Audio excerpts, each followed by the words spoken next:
So if you're on the internet most days and you flip around, you'll see, pictures like these and, it'll be normal, right? And along with pictures like these, you'll see a lot of comments like, she's a model for perfection, unbelievable, when God made you, he made an angel, stuff like that.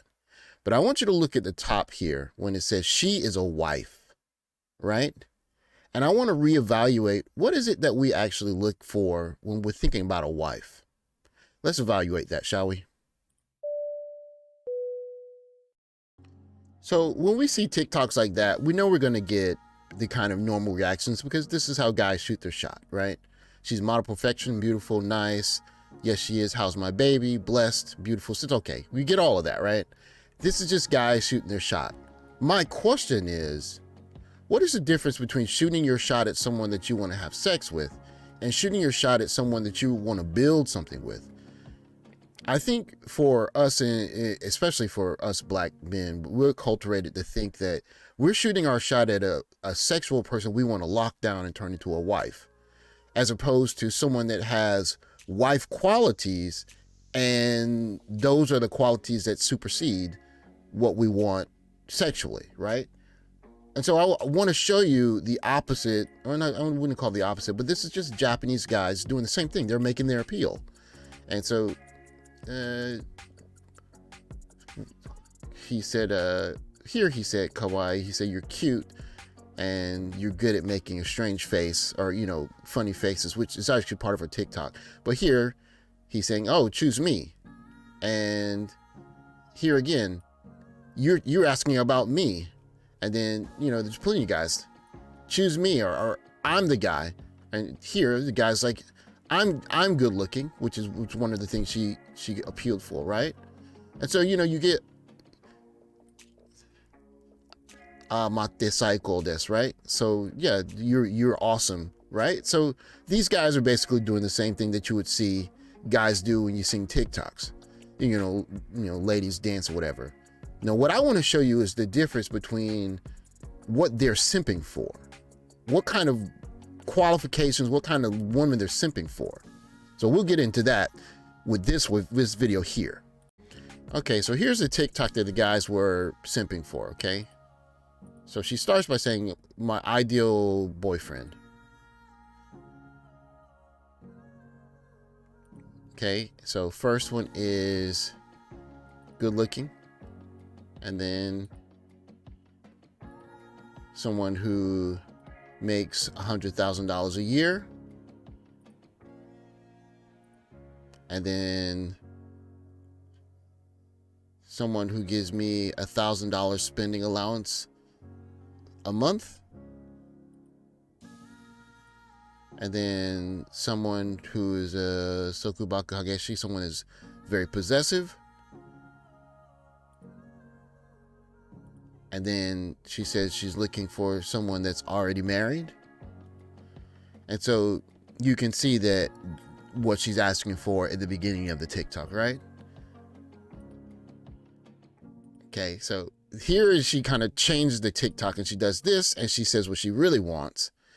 And she said, she starts off first by saying, just kidding, right? I was just kidding. And then she says,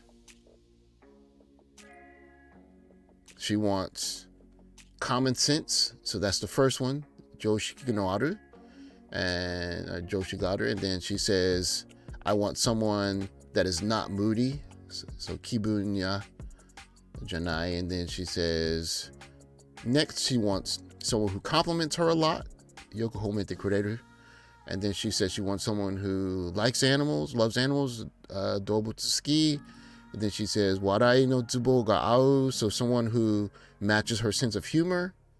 And then she says, kazoku ga taisetsu shiteiru, so someone values family. And then isho ni fuzakete kureru, someone who will be silly with me. And then she says, is he here? And that is what sent these guys over the edge. Well, not say over the edge, but this is what made the guys simp. Because they, look, she's not, I'll let it play back, because even when this is her when she's doing her cute face, but she's not jumping, shaking her booty in front of people. She's just, giving her cute face. And then at the end of the TikTok, she shows that she can be silly. And so what the difference is, as I notice, is that when guys that are looking for a quote unquote life partner are looking for someone that they can relate with, someone that they can, spend their time with and enjoy the time with together, and, make, a life partner, as opposed to someone that's going to fulfill them sexually, trying to turn that person into a life partner. And so this is where I get into what are the standards we're using for choosing a wife? If our wife standards are being dictated by how sexually aroused we can get, then we're going to get someone that can sexually arouse us, but may not be the best person to build a family with. And on the other end of it, if you have someone who's an actual good partner, someone that's good to spend time with, then maybe you're not having the best sex, or I don't know, maybe you're not having a whole bunch of sex, but you're having someone that you can cooperate with and build a life with. And so that's one reason why I wanted to kind of show the difference between TikToks like these that show, I'm going to show you that, she's kind of playing a game. Even in the beginning, she's saying, this is me being jokey, because I know that, like, if you see this, you're going to think that, oh, she's a cute girl and all she wants is someone rich. But she's showing at the end that I'm a jokester and I'm cute and I can be funny at the same time. And that drove the guys crazy, right? That's what all the guys want, right? They want the girl that can be cute and the girl that can be funny. No, she's not appealing to their sexual nature, because quite frankly, that's not the most important thing to them. And so I want to challenge some of my, passport bros. What is it that is actually driving your mate selection? Because if your mate selection is being driven by your sexual attraction, then that might actually have, lasting consequences on the viability of your relationships. But instead, if you're driven by some qualifications, some qualities that are going to have long-term beneficial effects, does she value family? Does she have a sense of humor? Things of that nature. Then you could find some qualifications that you can build on. So with that, guys, I want to just make sure that, just going to run a reminder by you guys, really think about what your qualifications are in terms of when you're trying to choose a wife as opposed to a wifey, because I do think one of the things that we get really involved with in America is using sexual attraction as the primary decider of whether I should be with someone or not. So consider that in your search when you're going around, looking around, for the woman you're looking for. And I'll catch you guys in the next video. Comment, like, subscribe, and I'll talk to you later.